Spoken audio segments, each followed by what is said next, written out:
جی اکثر ساتھی پوچھتا ہے کہ سیدنا امیر معاویہ رضی اللہ عنہ نے یزید کو ولیعہد کیوں بنایا جبکہ دیگر صحابہ موجود تھے؟ تو اس کیوں کے دو معنی ہیں۔ پہلی بات یہ ہے کہ اس کا مفصل مدلل جواب ابھی نماز کا ٹائم ہونے والا ہے، اس کو ہم ذرا کسی مجلس میں بیان کریں گے۔ مختصر یہ کہ حضرت معاویہ ہے کون، پہلے یہ سوچو۔ حضرت معاویہ رضی اللہ تعالیٰ عنہ وہ ہیں جو سب سے بڑی شان ان کی ہے کہ وہ نبی کے صحابی ہیں۔ بخاری شریف میں حدیث ہے نا، حضرت معاویہ کی ایک آدمی نے شکایت لگائی ابن عباس کو، حضرت عبداللہ ابن عباس، تو انہوں نے یہ بھی جواب دیا کاہو انہو قد صاحب رسول اللہ، جب معاویہ پہ اعتراض نہ کرنا، وہ نبی کا صحابی ہے۔ تو مختصر جواب تو میں بھی یہی دوں گا کہ معاویہ پر اعتراض نہ کرنا، انہو قد صاحب رسول اللہ، وہ نبی کا صحابی ہے۔ اور دوسرا، معاویہ رضی اللہ تعالیٰ عنہ سب تابعین اور بعد والے علماء متفق ہیں کہ اسلام میں خلفائے راشدین، خلفائے اربعہ کے بعد سب سے بڑے مدبر سیاستدان حضرت معاویہ ہیں رضی اللہ تعالیٰ عنہ، اس لیے معروف ہے تدبر معاویہ۔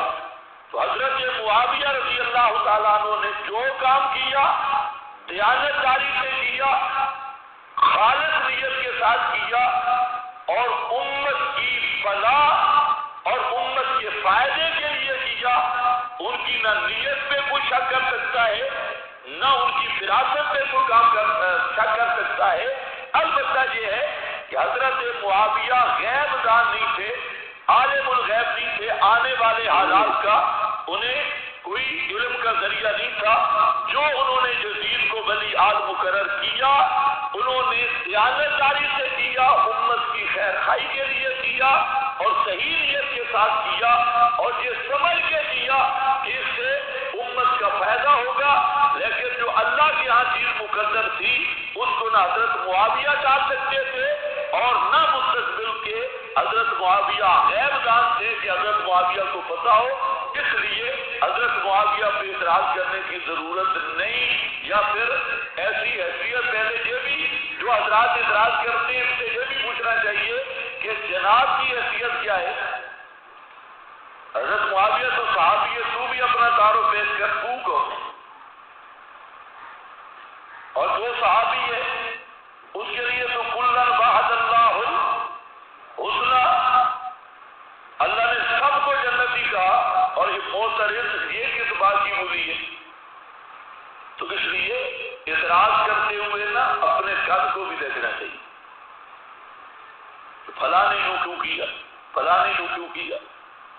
حضرت موسیٰ اگر حضرت ہارون کی داڑھی سے بھی پکڑے کچھ نہیں ہوتا، اور کوئی عام امتی نبی کی داڑھی کی توہین کا عزم بھی کرے تو کافر ہے، تو مراتب میں کوئی فرق نہیں ہوتا۔ تو حضرت معاویہ رضی اللہ تعالیٰ عنہ نے اس وقت جو فیصلہ کیا نیک نیتی پر تھا، فراست پہ تھا، اور امت کی خیر خائی میں تھا۔